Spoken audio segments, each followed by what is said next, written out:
with the great Preston Thorne. What are you dressing up as on Friday? Are you a Halloween dresser-upper guy? I am typically not a Halloween dresser upper guy, but I do have a costume this year, and I'm actually a little bit excited about it. Is it is this a secret? Do I have to ask you next Tuesday or look for photos? Well, I mean, I'll just say this. It is based on a Shane Beamer quote from this year Oh. where he referenced how we should all maybe not feel maybe the opposite of joy. It rhymes with joy. Uh, so I'll be dressing up as a sad boy on Friday, based on Shane Beamer's quote. So I'm really excited to see how this is going to go out. That's so good. Do we have to like? Are you going to cut out holes in a paper bag? Like, are you like a sad fan with like a Carolina jersey? Is that Well, what you're doing? that's a good one. That's a good one. I know. I think what I'm doing is I'm gonna channel some 2000s emo looks and kind of dig into that bag a little bit and see how that goes. Go into my golf bag and revisit some of my folks from high school and raid some of those golf closets. All black.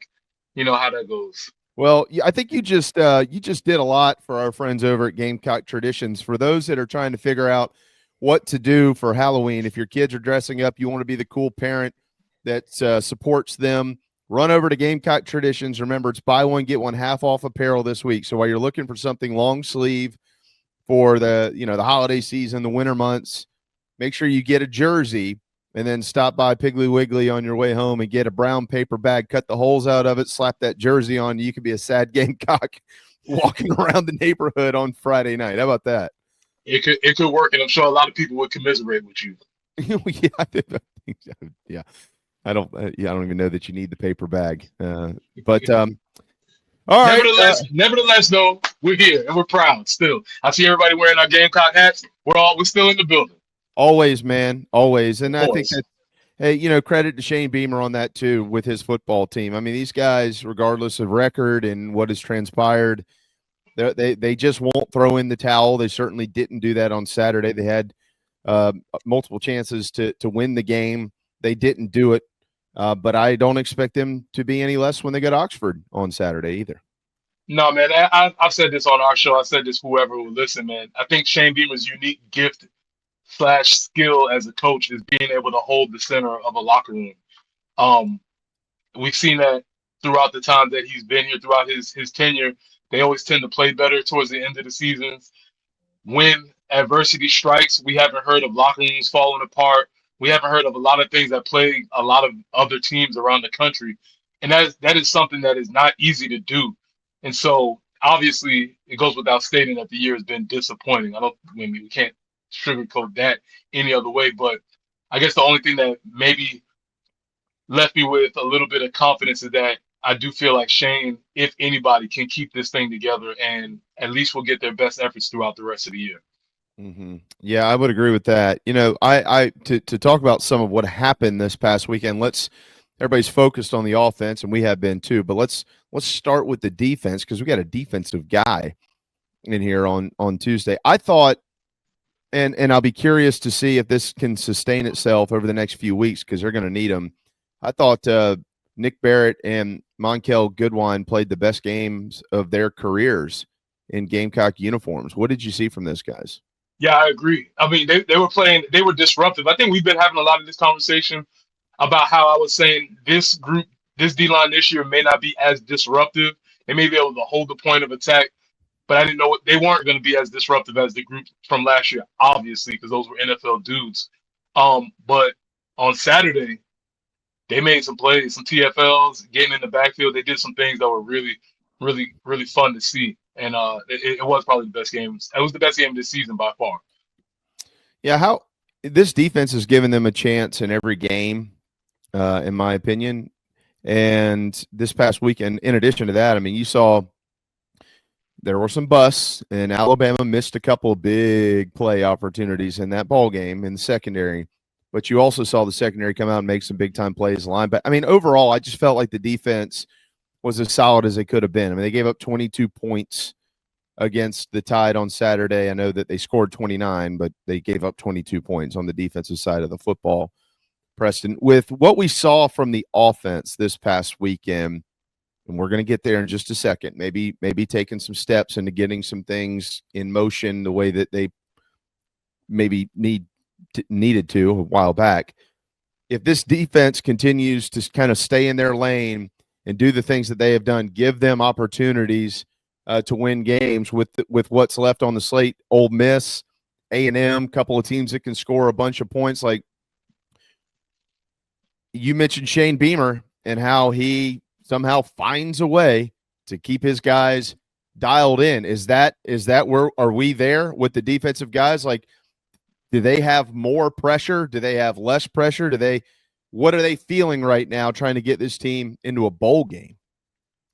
Yeah, they have more pressure because I think the narrative coming into the season, at least for me, was that the defense was going to come along and maybe by this point in the season they'd be hitting their stride or probably playing as well. But that hasn't been the case. They've been pretty solid all year, except for those Missouri and Vandy where they had a bunch of missed tackles. But to their credit, they got that corrected, and that hasn't been an issue since those games. So I thought that was really big for them.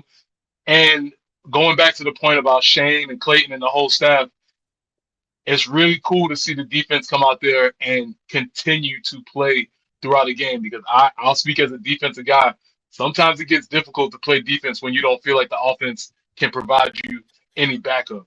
And we haven't seen that this year. I don't know if it's coming. I don't think it is, but I think that's something that's very commendable. Well, that's a great point. You know, it's the same in every well, not in every sport, but it's most noticeable in football because in basketball, you're running up and down the floor. You're on offense, you're on defense. Obviously, in baseball, it's just an entirely different ball game. But in football, you know when the offense and the defense are replacing one another out there. And when you see time and time again your offense just kick itself in the foot, you know, especially in the red zone where you're like, okay, we're going to get some points here. Oh, they don't get in the end zone. Here we go again. What do you attribute that to at South Carolina? Why is that their identity? You know, how does it get there? I guess Clayton. I guess you always hear Clayton say like spot the ball. I think that's their kind of the mantra that they go after, and I think it's just a matter of responding to adversity. All the cliches that you hear, but they live it. And it again. I've been on teams that I played on, teams that I coached. That the defense could be more specifically one side of the ball or the other is way outperforming the other, and you start to see a rift between those teams and the staffs. You start to see things, coaches start chirping at each other and things like that. We don't have any evidence to support that has been happening. Obviously, they're frustrated and they would like things to be better, but I think you just take on the idea like, hey, if we have to go win it ourselves, maybe that's something that we can do. Justin yesterday mentioned something Preston, you and I've talked about this year, leadership. If you asked me to identify the leaders on the offensive side of the football, I would probably struggle a little bit. I don't know. I'm sure they have somebody, but I don't really know who it is. I guess Lenoris. On the defensive side of the football, I feel like I could rattle off a few names. And a lot of these guys are older, like Nick Barrett and DQ Smith and Jalen Kilgore. My understanding is Brandon Cisse has really emerged as a leader on this football team. And I would look at those guys as well. And I think it says a lot about them and understanding you're 1-5 in the league, dude. I mean, you're 3-5 overall, and yet they still have this vision that South Carolina can finish the year on a really, really positive note, regardless of what has happened. There's a lot of maturity that goes into that. Yeah, and you can see you see the momentum start to build as the game went along on Saturday. You see players starting to make plays. Everybody started feeling it. Bakari Swain, I think, was excellent in several facets, tackling, breaking up passes, doing all kinds of things. And you're right.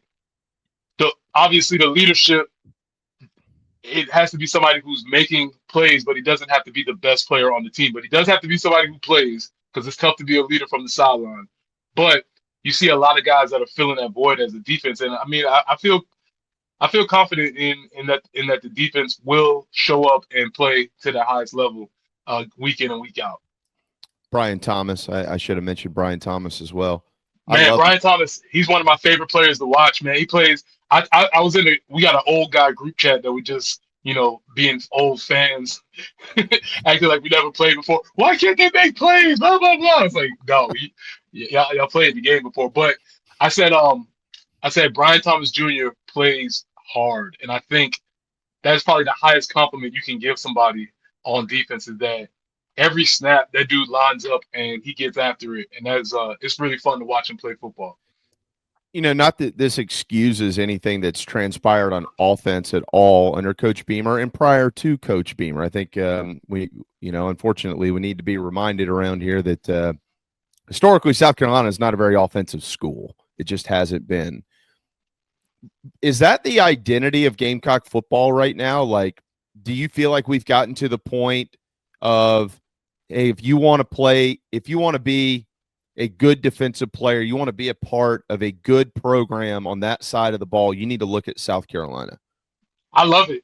Obviously that's close to my heart. And I do think with the position of our program, we do probably have to pick a lane and really carve out a niche for who we are and what we stand for and what we're about.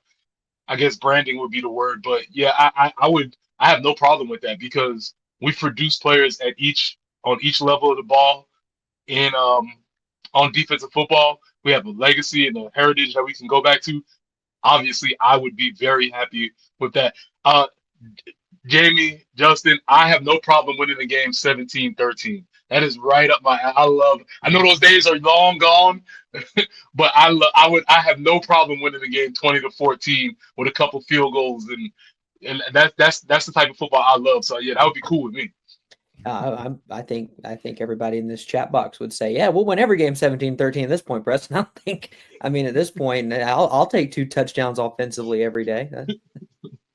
Yeah, I think if work out for me. I don't think at this point in time anybody really cares how you win. Just win some of the ball games, please. Although in a perfect world, I think they'd like to double that 17 and get to 34. Last year they averaged 32. They averaged 30 points per game last year, I believe is what it was. And in 2022, they ended up averaging 32.2 points per game, which are top 10 all time at South Carolina. Not historically bad. Yeah, since joining the SEC in 1992, two of the, I think actually maybe top 8. I know one of them's number 6 all time. Anyways, all right. On the offensive side, though, I'll let you kind of carry the load here because we've mentioned a lot of it in the last day. We did see a bunch of different things this weekend. Now, it still only equated to 2 touchdowns, and Shane Beamer mentioned we have got to learn how to finish around here, meaning score touchdowns. We got to score touchdowns. But overall, the scheme, Tony Morrell put out a report yesterday that said there was a little bit more involved this past week. What did you see? Yeah, it looked like what I saw was it looked like we had a comprehensive game plan, as opposed to sometimes in previous weeks, it felt like we were just picking, but we were picking plays. Maybe it was the right play for a scenario, but nothing ever built upon a play. So last week, you saw Matthew Fuller in the slot, go in motion, get the handoff, get the jet handoff, off fake, and a read option off of that. Then you saw the boot, and it was like we were progressing as an offense. It still wasn't great, but last week was the first time, and obviously, just like everybody else in the chat, I've watched every game, every snap. But last week was the first time I felt like, oh, okay, that's what we're trying to do. Oh, I get it. I see it. And even if it doesn't work, last week was the first time, and that's encouraging. But it was or discouraging, however you want to look at it. But it was the first time I felt like, oh, okay, I know what we're trying to do here. And Preston, I got to ask you, because I think a lot of people think that offensive play calling is just, we'll pick the play off the Waffle House menu and run that play and it'll be fine. But really trying to feel out a game as you go and trying to not necessarily the NFL style, which is what we talked about, where, once you run that on that drive, we can't go back to that because they're going to figure it out. but really being able to build upon yourself and multiple formations, multiple looks out of a specific look. That's encouraging, but then you look at the results as you get down into the red zone, as you get down into that tighter area where it, and later in the game, I said this yesterday, it kind of felt like in those moments you went back to the comfort zone, right? And that comfort zone's not yielding a lot of results. So it's encouraging, but also kind of discouraging that in those bigger moments you went right back to the well that hasn't been drawing you much water. Yeah, I think what we saw in that game was a distinction between play callers, whether it was Kalen DeBoer or Ryan Grubb, whoever was the final. Because when it came down to, as my coaches used to say, when it came down to nut cutting time, they pulled some plays out of the bag that were special, and we didn't. We kind of froze up, and I think that's a great point, Justin. When it came down to time to really pull something out or to really scheme up your team and give them an extra advantage, they were able to do that, and we weren't. Yeah, I mean, I'm good with the play action off of the turnover on downs, shot play, first play, Spurrier's in the building. I'm like, yeah, do it. And I would have liked to have seen some of that same sort of, I'll use the word moxie, late in the ball game. Late in the ball game, because I think I don't know if Carolina was playing not to lose. I'm never going to accuse anybody of that because I don't know what's going on in those headsets. But it's like, golly, I mean, I felt it watching it. I'm like, they got tight. You felt tightening up a little bit. They got tight, and I'm like, oh, you're going to lose this game because you can't be tight play calling against that good of a team because as talented as South Carolina is, and I believe there's talent at every position, you're not as talented as that team, and so you kind of have to balance that out with just being a little bit more willing to take the risk down the stretch. I think that's a great point. I think the illustration I would point to is the 2-point conversions. The play we ran on 2-point conversion as opposed to the play that Alabama ran. We kind of ran a garden variety play that could have been ran anywhere on the field, and they pulled something where you could just all you just do is tip your hat to them and say that, okay, good, great call, and move forward. And I think that's probably an illustration of that, what you're saying, Justin. Well, it is really a great point. I mean, there are a lot of things that it felt like what we saw in Game 8 this past weekend that you would hope to see in Game 2. You know what I mean? Like, as you pointed out, well, that's what they're trying to do. I'll give you another example. Third and whatever it was. I mean, it was lengthy. And Sellers, they spread them out wide. And Sellers ends up taking off up the middle for a 17-yard gain. He slides, and he picks up a first down. Well, we saw it might have been the exact same play, but they just broke off a route. It was Jaden Sellers who actually kind of ran like a square in, it looked like, on the – I mean, I was at the game, but looking at it yesterday, we went over this with Pat DeMarco. So you got space out there, right, Preston? So you got 4 guys wide, and they had a lot of guys lined up in bunch sets this weekend, and then they would shift them out wider and create some space. Well, that gives Lenore, and this is where I feel like his game is elite. I mean, it gives him space. So he's got 2 options there. He did step up, and he could have let it rip and thrown a pass to his brother for an easy first down, as long as he catches the ball, right? But then also, as we've talked about time and time again, Lenore Sellers' greatest asset are the 2 things that make him move, his legs. So you've got a guy who is an elite athlete. He's probably the best athlete on the field, regardless of what side of the ball. And he has 2 options, and either one are going to work. Now, I know that's not going to be every single play. I got it. But in critical times, we've got to pick up a third down here. Those are the plays that I think most people who are just very average football fans know enough, maybe don't know anything, but they're like, I know that there's more to this. That's the stuff. If you started that a month and a half ago, you might be looking at this record here going, well, if we finish strong, we could be knocking on the door of the playoffs once again. To your point, Jamie, my mother had an astute observation about the game, and she said, "Why don't we use our boy like Georgia Tech uses their boy?" Talking about the quarterbacks, and I was like, "Good question. That's a good point, Mom. I don't good have a point, rebuttal Mom. for that." Yeah, I was like, I don't.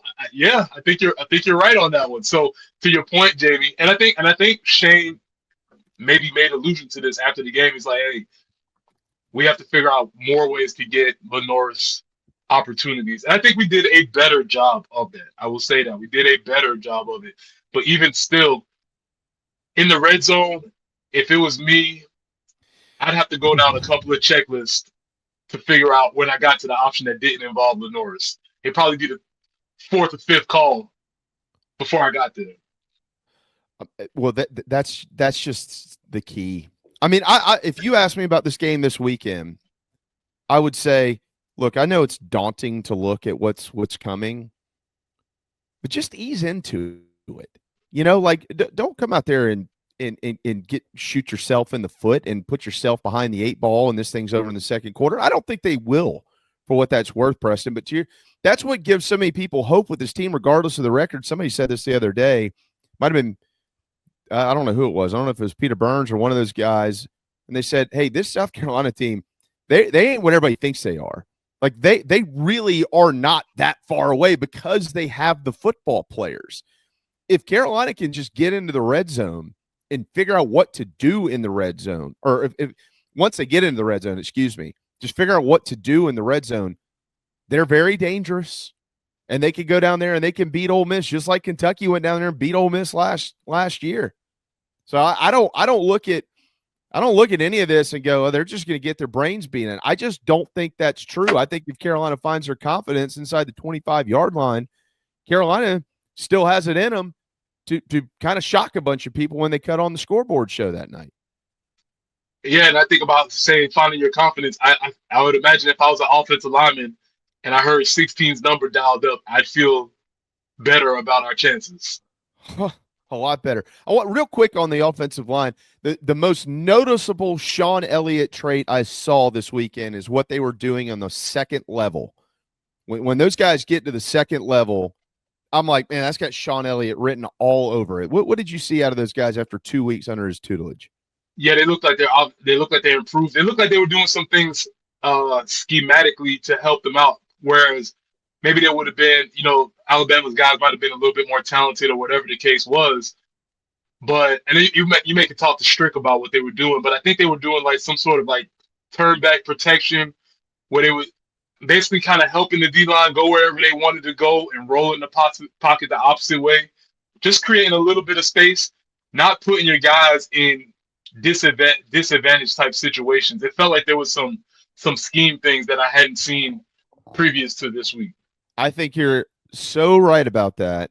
And the example that I think would best exemplify that is actually what happened on the very last drive of the game for South Carolina, where Alabama had everybody back in coverage. They were just rushing three guys, maybe four, pinning their ears back, and they were able to get to Sellers. That hadn't happened the entire game until that moment. It's like, all right, we'll just go get him and let's just get the game over with. Let's not let him heave one 65, 70 yards in the air here.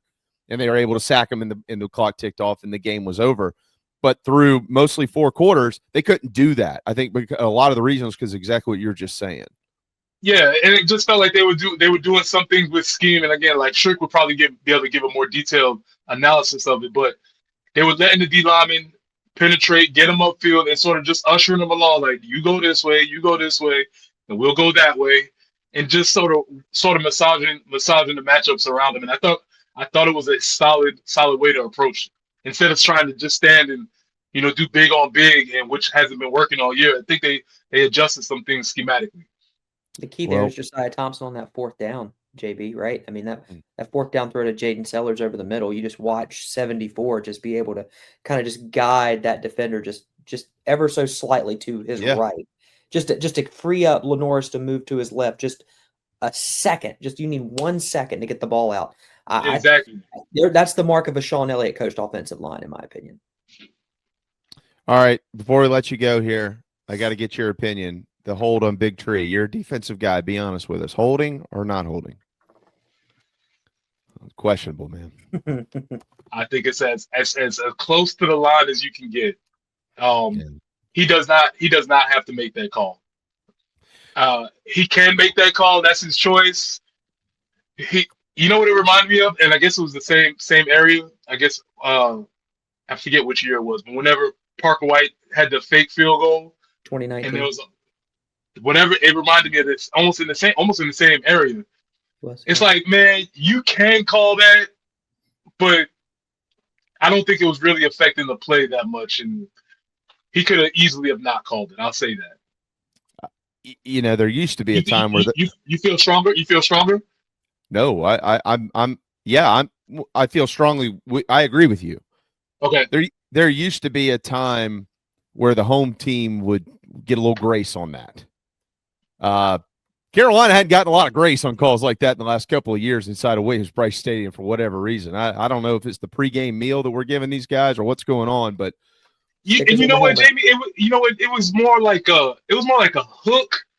Yeah. Usually you might get that call if the jersey gets if you see the jersey out a little bit, which I still don't even consider that holding really. But he kind of like hooked him a little bit, and I mean, again, you can call that, I guess, by the textbook letter of the law, yes, but I don't think so. I'm with you, man. Or if he, look, if he fell on top of him or something like that. But I don't. I mean, he was turning. Overton was already falling.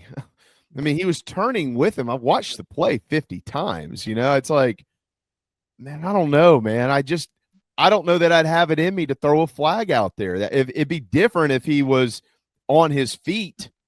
But Overton wasn't on his feet, so I didn't agree with Justin. Justin, what did you think? I mean, at this point, I'm not shocked they threw the flag. At letter of the law, you're right. I mean, by the rule, probably could have thrown the flag, and it's not egregious that they threw the flag. I just think, to JB's point, yeah, home team usually gets a little bit of grace there. But also, I take the Will Muschamp approach from a couple years ago that the stickers on the helmet still matter in this league, and I have to kind of deal with that at this point.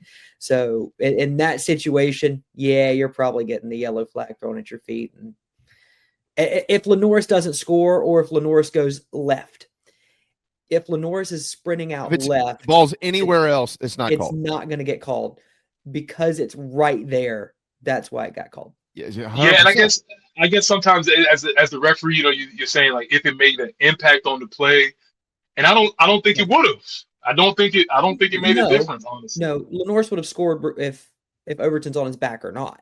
He scores, right? But because he scored, the official can more easily go, well, if he's not held there, yeah, it is. I mean, it didn't impact the game. I'm not going to sit here and try to tell you that's the reason why South Carolina lost, but.